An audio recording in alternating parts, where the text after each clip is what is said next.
Salut à tous et bienvenue dans Confinement Insight. Aujourd'hui, on a la chance de recevoir Anthony Knocker, joueur de Fulham en Angleterre.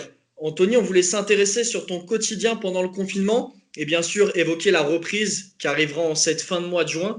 Raconte-nous un peu la journée type d'Anthony Knocker pendant le confinement en Angleterre. Bonsoir à tous. Ma journée, elle était très simple. Déjà, j'ai eu des difficultés à dormir pendant le confinement. C'était très compliqué. J'ai eu des problèmes de sommeil, du coup que j'étais complètement décalé. Et je pense que c'était dû au stress par rapport au fait que je savais pas trop ce qui allait se passer. Du fait que je suis en Angleterre, je m'en faisais peut-être aussi pour ma famille qui sont en France. Donc j'ai eu pas mal de problèmes à ce niveau-là, au niveau du sommeil. Mais donc ça m'arrivait déjà de temps en temps de m'endormir très très tard et de me réveiller très tard aussi. Donc quand c'était comme ça, du coup que je me réveillais très tard, premier truc que je faisais c'était me faire un café et ensuite profiter les premières semaines de courir et de me tenir en forme. Ensuite, j'ai la chance aussi d'avoir une salle de muscu à la maison, donc que j'avais, sans le savoir bien sûr, mais que j'avais commandé en début de saison dernière, enfin cette saison.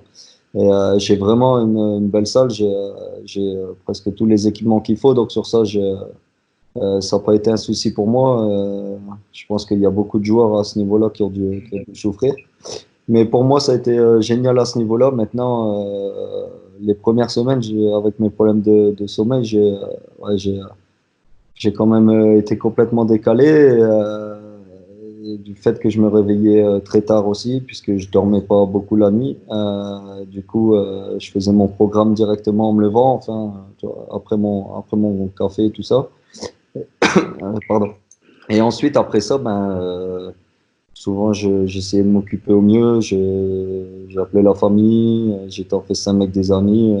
Voilà. Après, c'est vrai que c'était une période quand même compliquée, plus mentalement, je dirais, que physiquement, parce que mentalement aussi, le fait de devoir aller courir tout seul, et surtout aussi savoir tenir le rythme, parce que c'est vrai que courir tout seul, ça, pour moi, c'est complètement différent des entraînements ou des rythmes de match. Donc voilà, à ce niveau-là, c'était un peu compliqué. Maintenant, je pense que je me suis très bien tenu en forme et je peux le voir aussi depuis la reprise de l'entraînement qu'on a fait depuis 2 semaines. Je pense que je suis très bien en jambes et je pense que le staff est très content de moi à ce niveau-là, que je me suis très bien maintenu en forme. Qu'est-ce qui t'a le plus manqué pendant ce confinement?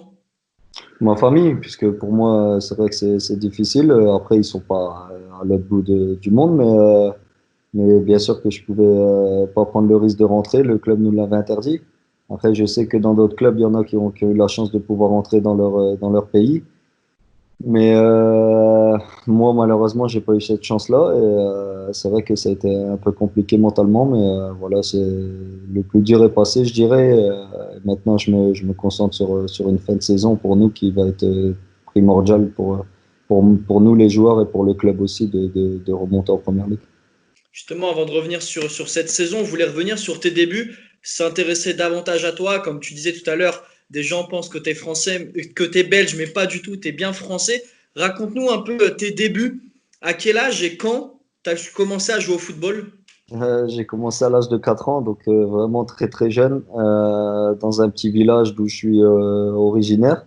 Et ensuite de là, j'ai été à l'ES Wascal, un club dans le Nord à l'époque qui était en deuxième division, il me semble. Mais je suis pas resté très longtemps puisque à l'époque, mes parents préféraient que je sois dans un club un peu moins huppé et où j'aurais pu faire mes classes plus facilement et aussi être à côté de la maison et tout ça. Même si bien sûr ils me suivaient partout, mais pour eux c'était important de commencer dans un plus petit club. Et de là, à l'âge de 8 ans, il y a Lens qui m'ont repéré. J'ai signé à Lens, je suis resté 5 ans. Ensuite, au bout de la cinquième année, ils m'ont dit que ça irait pas et qu'ils pensent pas que j'ai un avenir avec eux au niveau de la taille et tout ça. Donc ils m'ont en quelque sorte viré. Et de là, je suis parti à Moucron, puisque je suis originaire d'un village à côté de Lille. Et bien sûr, Moucron, c'est à une quinzaine de kilomètres, donc la Belgique, c'est très proche d'où je viens. Et à Moucron, je suis resté seulement 2 années, je pense. Et ensuite, de Moucron, je suis parti à Léquin. Donc c'est pareil, c'est un club vraiment très proche de Lille. Mais c'était un beau challenge puisqu'on était en 18 DH. Mais moi, je pense que j'étais encore moins de 16 à l'époque. Et donc j'ai directement joué avec la DH. On est monté en 18 nationaux. Et de là, en 18 nationaux, donc j'étais 18 nationaux, ouais, première année. Et de là, j'ai fait une année. Et en fait, c'est assez marrant parce que j'alternais une mi-temps avec la CFA2 de l'Équin parce qu'ils étaient vraiment mal en point. Ils jouaient pour pas descendre. Et le lendemain, je faisais tout le match avec les moins de 18. Et j'ai fait une année franchement extraordinaire, que ce soit avec les 18 ou la CFA2, que je les ai. Voilà, je ne veux pas dire que c'est grâce à moi qu'ils se sont sauvés, mais j'étais en grande partie un joueur important pour eux. Et ça a été très bien pour le club, puisque la CFA2 s'était sauvée. Et nous, les 18 nationaux, on avait eu la chance de se sauver aussi. Donc, c'était une année enrichissante pour moi. Surtout que je jouais à l'époque, je jouais avec mon cousin. C'était une équipe vraiment de copains, mais on avait une belle équipe sur le papier avec des joueurs, des joueurs de très bonne qualité. Et d'ailleurs, j'étais avec Abdellah Zoubir aussi, un joueur qui joue maintenant, qui a joué à Lens et tout ça. Il était avec nous à l'Équin. Et de là, en fait, il y a Guingamp qui est venu me chercher. C'était Xavier Gravelaine à l'époque, qui est maintenant de retour à Guingamp, j'ai vu d'ailleurs. Il est venu me chercher à Guingamp et j'ai signé stagiaire pro. Et de là, j'ai fait une année en CFA2 puisque la réserve de Guingamp était en CFA2. J'ai fait une année en CFA2 et j'ai signé pro à l'âge de 17 ans. En fait, en fin d'année de ma CFA2, j'ai signé pro à l'âge de 17 ans. Ouais, mais franchement, sur cette petite anecdote, je suis honnête et je pense que j'ai eu un peu de chance parce que le club, l'année où j'étais en CFA2, donc ma première saison avec Guingamp, le club de Guingamp était en Ligue 2 et ils sont descendus en National. Donc l'année où j'ai signé pro en fait. Et, ce qui m'a permis aussi d'intégrer le groupe pro puisqu'ils voulaient renouveler un effectif avec pas mal d'expérience et aussi de jeunes. Donc ça m'a permis à moi et Gianni Mboula de signer pro et d'intégrer le groupe. Et c'est aussi Jocelyn Gourvenec qui reprenait la tête de l'équipe. Et j'ai eu la chance qu'il était venu voir 3-4 derniers matchs de nous en CFA2, puisque à l'époque, il savait qu'il allait prendre la place de Victor Zvinka pour la saison d'après. Et voilà, et j'ai eu la chance de faire une super saison en CFA2 et aussi le fait que le club descende en national, ils avaient besoin de bons jeunes dans leur effectif.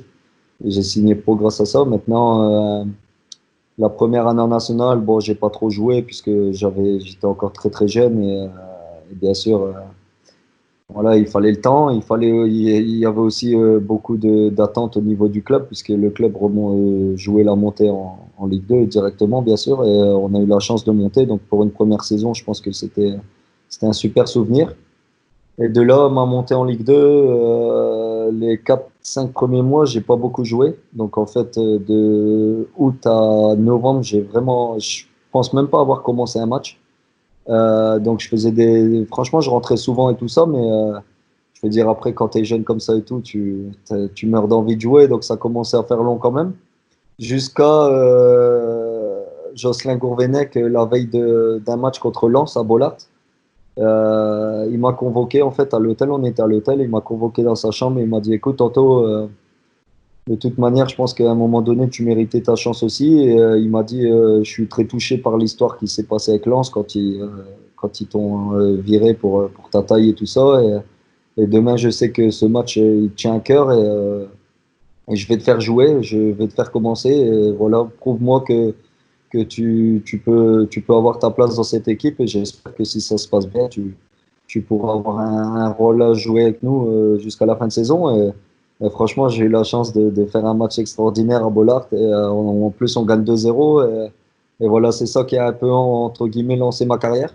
Et de là, franchement, j'ai joué, je suis plus sorti de l'équipe, j'ai joué tous les matchs. Et donc, on parle de ça, c'était de novembre jusqu'à fin mai, en fait, la fin du championnat, j'ai mis 11 buts et 9 passes décisives, je crois. Donc, j'étais vraiment dans une forme, vraiment une grande forme.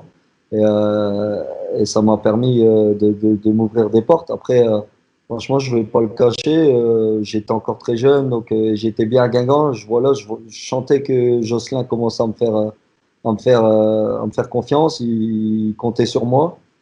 Et il y a cette année-là, c'est Montpellier qui finit champion de Ligue 1.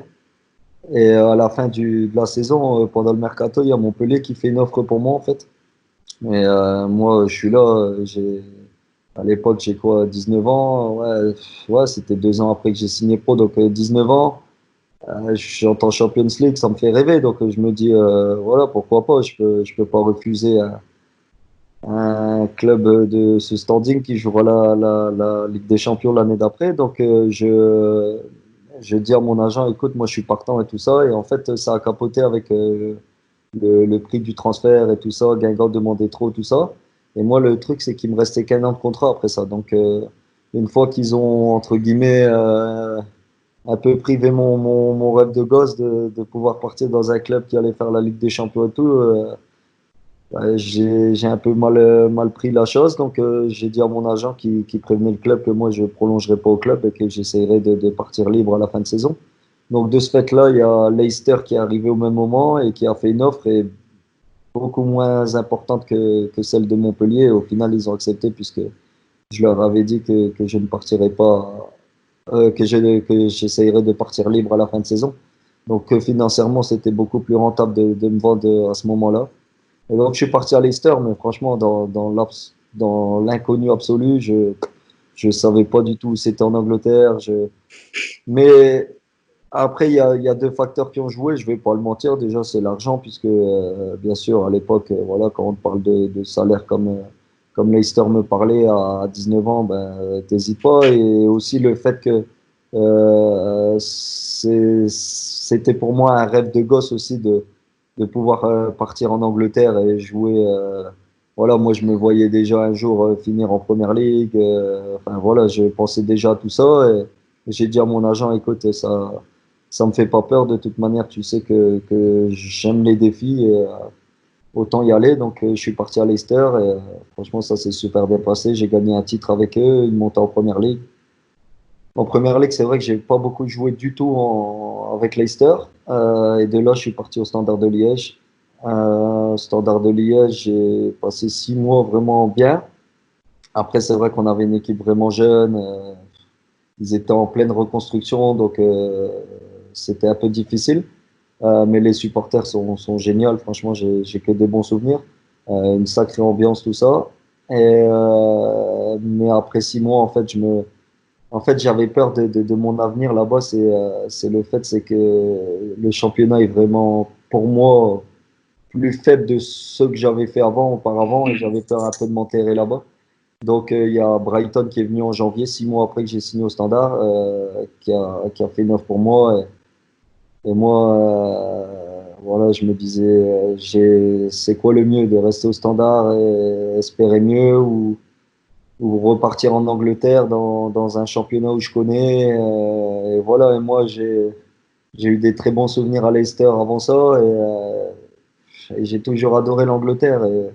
Et donc, j'ai pas réfléchi, je suis reparti à Brighton, et honnêtement, c'est la plus belle expérience de ma carrière que j'ai pu avoir jusqu'à présent.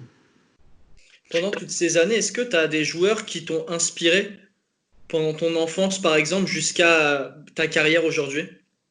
Ouais, bah à l'époque, c'était Zidane. À l'époque, j'étais. Parce que moi, je suis. Il faut savoir que Jocelyn, il m'a lancé comme numéro 10 puisque c'était mon poste.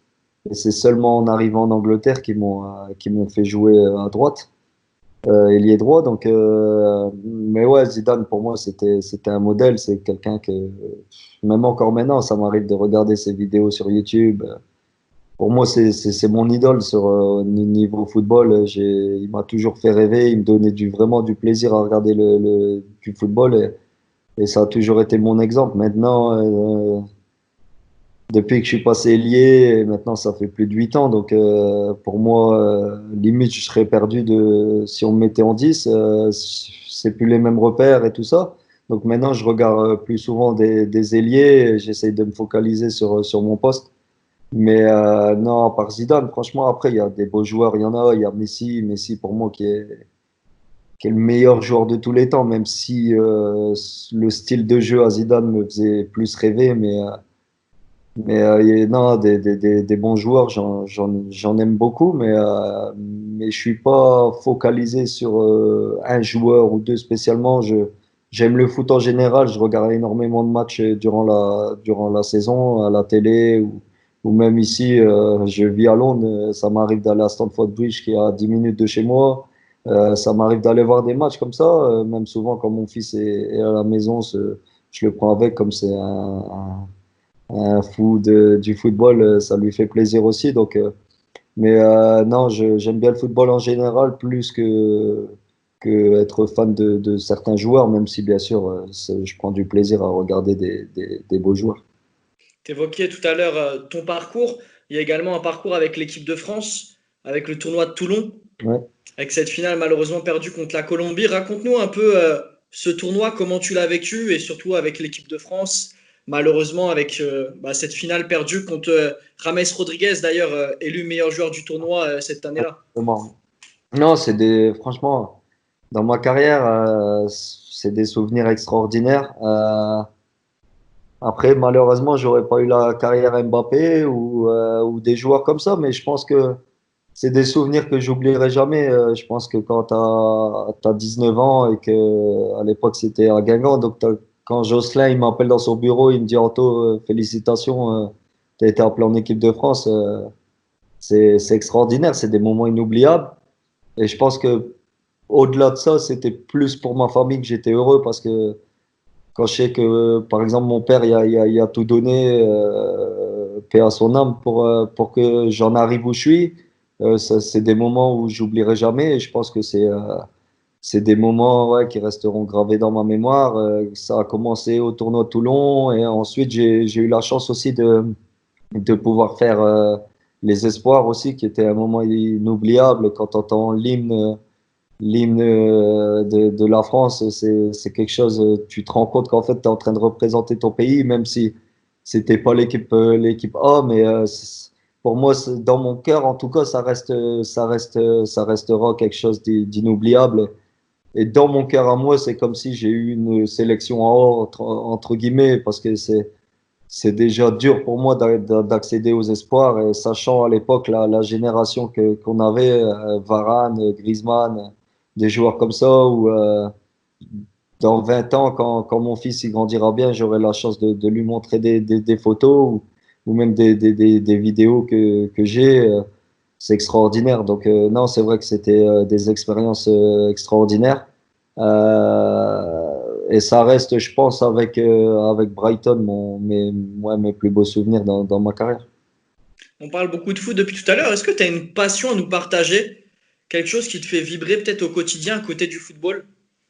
Pas vraiment, mais je suis quelqu'un qui est vraiment très famille, et, qui est vraiment attaché à mes amis aussi. J'ai très peu d'amis, mais ceux que j'ai, c'est des personnes très importantes dans ma vie. Et ça nous arrive des fois d'être au téléphone à trois ou quatre pendant 6 heures d'affilée et de discuter de tout et de rien, de l'avenir, de tout et de rien. Mais ouais, je suis quelqu'un qui est vraiment attaché à mes amis et ma famille. Donc, le peu de temps qu'on puisse passer ensemble, on essaye de le faire. Et ouais, voilà, un exemple pour moi, ça n'a pas de prix d'avoir un ami qui vient un week-end à la maison et on peut se voir, on peut discuter et parler de tout et de rien. Et aussi mes enfants, j'adore passer du temps avec mes enfants et c'est ça pour moi le plus important dans ma vie. Après, pour l'instant, franchement, en dehors du foot, je suis quelqu'un qui est vraiment casanier. Je reste beaucoup à la maison, je m'occupe au mieux, j'apprends des langues, j'essaye voilà, de m'occuper au mieux comme ça. Mais je pense que je serai un peu plus, on va dire, je bougerai un peu plus à la fin de ma carrière. Mais maintenant, je me focalise sur le football. Il me reste maintenant quelques années, j'espère, à vivre à fond. Et après ça, je pourrais me reposer et profiter un petit peu plus de la vie. Tu parlais d'avenir justement quand tu évoquais tes amis. On va parler bien sûr de la reprise du championnat. Il y a une fin de saison alléchante où Fulham joue encore la montée. Raconte-nous un peu comment tu as vécu cette saison 2019-2020. Malheureusement coupée bien sûr par le coronavirus, mais bien sûr une très bonne saison faite par le club parce que vous pouvez encore monter. Raconte-nous un petit peu. Non, ça a été vraiment une bonne saison. Je pense que après, avec l'effectif qu'on a, je pense qu'on a été un petit peu irrégulier. Euh, Parce que quand on voit l'effectif qu'on a sur le papier, et à chaque match aussi, le football qu'on met en place, la philosophie de jeu qu'on a, je pense qu'on fait peur à beaucoup d'équipes. Maintenant, c'est vrai qu'on a été irrégulier sur certains résultats, ou par exemple, je pense que c'était février où on reçoit Barnsley à domicile, c'est les derniers du championnat et on perd 3-0. Donc, des matchs comme ça, je pense qu'ils nous ont coûté des points chers, mais maintenant, avec le Corona et tout ça, tout reste à jouer. Je pense qu'on va jouer dans des stades vides. On doit encore le jouer Leeds qui sont premiers, on doit jouer West Brom qui sont deuxièmes. Et dans des stades vides, croyez-moi, ce sera pas du tout la même ambiance. Et nous, on est en train de se préparer au max pour être prêt à aller à la guerre et prêt aussi à en découdre à ce niveau-là. Donc, je pense que ça pourrait, j'espère en tout cas, jouer en notre faveur. Et des clubs comme Leeds, où eux, ils ont des stades beaucoup plus importants et ils ont un public aussi vraiment un peu hostile là-bas, où c'est chaud, c'est vraiment dur à jouer. Et je pense que ça va leur manquer beaucoup. Maintenant, comme j'ai dit, nous, dans le groupe, on se le dit, nous, on n'a aucune pression à la fin du bal parce que le problème, c'est que c'est eux qui sont chassés et nous, on est derrière, quoi qu'il arrive, nous, on est presque déjà sûr d'avoir une place au playoff. Donc nous, si on arrive à obtenir l'une des deux premières places, ça sera que du plus. Maintenant, ce qui est magnifique, je pense, c'est qu'on joue encore les deux et je préfère ça que plutôt que jouer des équipes de fin de tableau où ils jouent pour leur survie. C'est plus compliqué, bien sûr, à gagner des matchs. Mais après, bien sûr, il y en a qui disent qu'ils auraient un autre discours que moi et qui préféraient jouer des équipes plus mal classées. Mais moi, de mon côté, j'ai hâte de rencontrer ces équipes-là et surtout Leeds et West Brom, puisque si on leur prend des points, je pense qu'on pourrait revenir fort. Tu parlais d'ambiance et justement malheureusement des stades à huis clos. Quel est le stade qui t'a procuré pendant ta carrière le plus d'émotions quand tu rentres sur le terrain? Tu as bien sûr évolué dans énormément de stades différents, que ce soit en Angleterre, en Belgique, en France. Est-ce que tu te rappelles d'une émotion J'ai particulière? j'ai trois souvenirs, franchement, dans des stades qui m'ont marqué. Déjà, franchement, on va dire entre guillemets, hein, bien sûr, c'est comme ça qu'ils l'appellent, mais en Belgique, le Classico entre le Standard et Anderlecht. Franchement, c'est l'une des plus grosses ambiances qui m'a marqué. C'était quelque chose d'extraordinaire. Franchement, le bruit qu'il y avait dans le stade, l'ambiance, tout le match, pardon, c'était quelque chose d'extraordinaire. Après, bien sûr, encore une fois, c'est un championnat un peu moins huppé et tout ça, mais il faut le vivre. Franchement, en étant sur le terrain, c'est un match que j'oublierai pas. Ensuite, il y a Liverpool à l'extérieur. Alors pendant le match, je vais pas mentir, nous c'était pendant le match c'était un peu calme puisque bien sûr nous on était avec Brighton et quand je pense quand ils jouent des équipes un peu moins bonnes pendant le match c'est relativement calme puisque bon ben ouais, je pense que le score final c'était 4-0 donc à un moment donné les supporters profitent du beau jeu et restent plus calmes mais ce qui m'a marqué là-bas c'est avant le match en fait c'était le dernier match de l'année de la saison et il faisait beau, il faisait un soleil magnifique et donc le stade était rempli, mais à ras-bord c'était plein. Et avant le match, ils ont chanté leur chanson là, You Will Never Walk Alone. Et franchement, j'ai eu des frissons. Ça m'a, en fait, j'ai regardé tout autour de moi. Je me suis dit ah ouais, j'ai la chance de vivre ça. c'était extraordinaire. Après, pendant le match, c'était plus calme, mais comme j'ai dit, bien sûr, c'était un match, voilà, dernier match de la saison. Il y avait vraiment plus trop d'enjeux pour eux comme pour nous. Donc voilà, mais leur hymne avant le match, là, c'était quelque chose d'extraordinaire. Et le match où vraiment, là, j'ai eu même des larmes en rentrant sur le terrain, c'était l'année dernière à Wembley, quand j'ai eu la chance de jouer la demi-finale de la FA Cup contre Man City. Pareil, Wembley était presque plein. Et, là, en fait, ça m'a fait penser à mon papa, à tout ça. Et c'est là que je me rends compte, en fait, que le football donne des émotions que il y a beaucoup de choses dans la vie qui peuvent pas donner à certaines personnes, malheureusement. Et là, franchement, je me suis rendu compte de la chance que j'avais quand t'as la chance, quand tu rentres sur des pelouses comme ça où le stade est rempli. Je pense que Wembley, ça doit être 90 000. Il devait pas avoir moins que 75 000, je pense. Mais c'était extraordinaire, franchement. En plus, on a fait un super match et j'ai eu la chance d'être homme du match ce match-là. Donc c'est des souvenirs inoubliables. Et voilà, mais ouais, franchement, je pense que c'est les trois stades qui m'ont marqué depuis le début. Après, il y en a d'autres où Old Trafford, par exemple, c'est magnifique.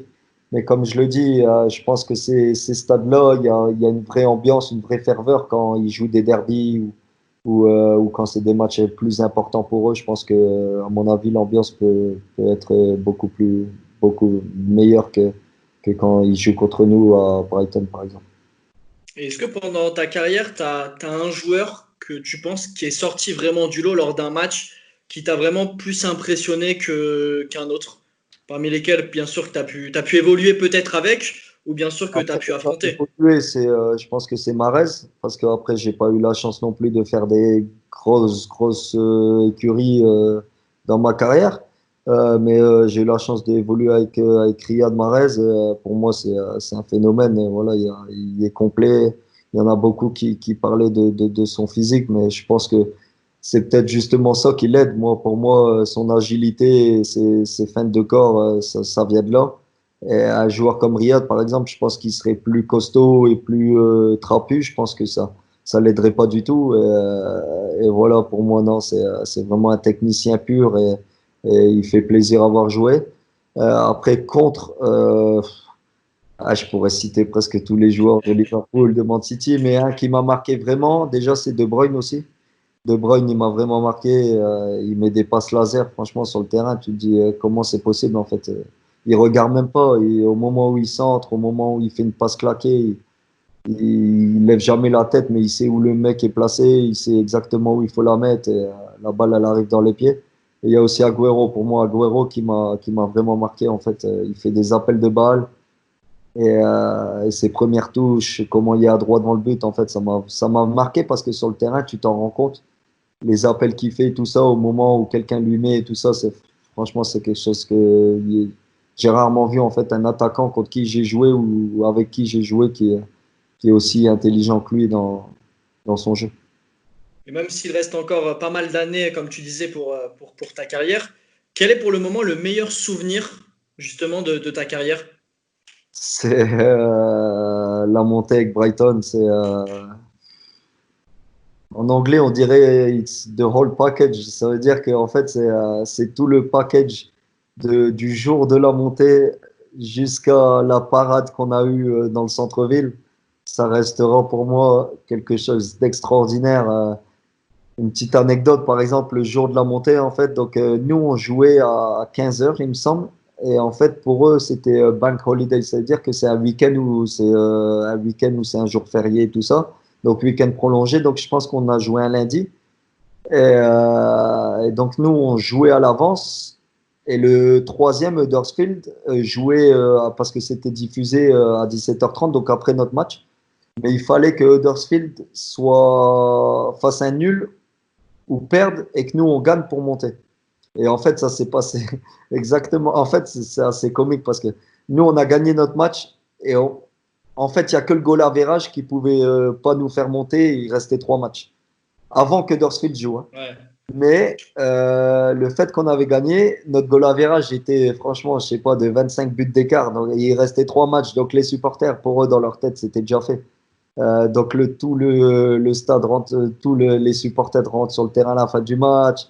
Nous, on va dans le vestiaire, les joueurs commencent à boire et tout ça, alors que le coach il nous avait interdit, puisqu'il avait dit faut attendre que Huddersfield y finisse de jouer, on ne sait pas encore.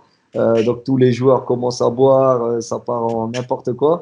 Et de là, en fait, du coup, le président était tellement excité aussi, pour lui, c'était fait. Il nous a invités dans le stade, mais dans une des tribunes, et tous les supporters étaient sur le terrain, du coup. Et nous, on avait donc les supporters étaient face à nous et là j'ai pris le micro, on a commencé à chanter des chants avec les chansons, avec les supporters, pardon. On monte en première ligue, tout ça, nana. Donc de là, nous après on est retourné dans le vestiaire, hop, douche avec tout le monde, tout ça, nana, et on est parti dans le player lunch. Le player lunch c'est où toutes les familles, tout ça sont après le match et tout ça. Et on les a rejoints là-bas et au moment en fait on a mis tellement de temps à se laver, qu'on buvait, qu'on faisait la fête et tout, nana qu'on est arrivé dans le player lounge presque tous les joueurs où c'était là, il restait 3-4 minutes, je pense, du match de Huddersfield et ça faisait toujours 0-0. Donc à ce moment-là, non, pardon, Huddersfield menait 1-0. Donc à ce moment-là, mathématiquement, on n'était même pas encore en première ligue. Donc nous, après ça, on aurait dû se calmer et repartir au travail la semaine d'après et essayer de monter le match d'après, tu vois. Et, et c'est vraiment un truc de fou parce que, comme par hasard, à la dernière minute, Huddersfield, ils encaissent. Et donc, ils font nul et on monte automatiquement en première ligue. Et donc là, bien sûr, caméra dans le player lounge, ça part en n'importe quoi, des bouteilles de champagne dans le plafond. Et de là, ce qui est marrant, c'est que le président direct, il a appelé un pub dans Brighton et il a tout réservé pour le soir avec tous les sponsors, plein de supporters, tous les joueurs et tout. Et il a dit, les gars, bien sûr, vous avez bu, prenez pas votre voiture et vous allez vous faire escorter par la police en train. Vous allez prendre parce que juste à côté du stade de Brighton, il y a une gare. Il a dit, vous allez prendre le train, tous les joueurs avec les supporters et tout de là et vous allez aller jusqu'au pub en ville, en fait. Et on est sorti du train, on était dans le train avec tous les supporters, ça chantait, c'est extraordinaire, franchement. Et de là, donc, on est tous partis au pub, une soirée de malade, franchement, j'oublierai jamais. Et, euh, et donc, on a fini nos 3 matchs. Le truc, c'est que, franchement, pendant 3 semaines, on sortait tout le temps, tous les joueurs et tout, nana, c'était extraordinaire. On a pu gagner un match alors qu'on jouait encore le titre. Il nous manquait une victoire pour remporter le championnat, donc la coupe, tout ça, le trophée. On n'a pas gagné un match. On a perdu le titre, mais on est quand même, je veux dire, monté. On a fini deuxième. Et de là, à la fin de saison, enfin, une fois que la saison elle était terminée, on est parti à Las Vegas, toute l'équipe, payée par le club. Franchement, une expérience extraordinaire. Et le jour où on est revenu de Vegas, on avait la parade en fait avec tous les supporters en ville, avec le bus. Il y avait plus de 100 000 personnes dans la ville. Ouais, c'était des moments extraordinaires. Et franchement, ces 3 semaines-là, je les oublierai jamais parce que c'était spécial. Franchement, fallait vraiment le vivre pour y croire, mais c'est des moments que j'oublierai jamais. En tout cas, un grand merci Anthony d'être revenu sur tes débuts, d'avoir partagé bien sûr ces anecdotes sur cette montée en Première Ligue, bien sûr d'être revenu sur ton parcours depuis le début, ce que tu l'as bien détaillé, c'était vraiment important et c'est pas tous les sportifs qui l'ont fait, donc en tout cas un grand merci à toi. Avec Pour plaisir. finir, qu'est-ce qu'on peut te souhaiter de mieux pour la suite Anthony? Quel est par exemple là ton rêve si tu devais accomplir, même si je pense que tu as accompli pas Mon mal de choses. rêve immédiat, c'est de finir la saison et de monter en première ligue. Pour moi, ça serait extraordinaire. Ça ferait la troisième fois avec 3 clubs différents. Donc, ça serait extraordinaire. Je pense qu'il n'y en a pas beaucoup en Angleterre qui ont dû le faire. Je pense qu'il y en a même qu'un ou deux. Donc, ça resterait encore une expérience inoubliable, même si c'est une période difficile et tout ça.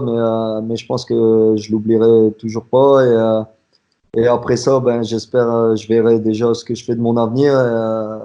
Et voilà, franchement, après, ce que je peux me souhaiter de mieux pour l'instant, c'est la santé et bien sûr pouvoir jouer jusqu'à temps que le plus loin possible. Mais c'est ce que je me souhaite à l'heure actuelle. Et voilà, je me prends pas la tête. Franchement, je suis dans une période où, à l'heure actuelle, je travaille à mort pour faire monter Fulham et on verra mon avenir, comment il évoluera. En tout cas, on va suivre ça, que ce soit ta situation personnelle, mais bien sûr la situation avec le club. Bien sûr, on espère une montée pour Fulham, que tout le monde connaît, parce que c'est quand même une grosse équipe du championnat anglais. On espère bien sûr que tu pourras faire la fête comme tu as pu la faire il y a quelques années avec Brighton quand tu es monté en Première Ligue. On Ouais. espère que ça sera la même chose. En tout cas, merci Anthony pour ce Merci. moment. Merci pour ce partage. Et quant à nous, on se retrouve prochainement pour un nouveau numéro de Confinement Inside. Pas de souci, c'est gentil. Merci beaucoup.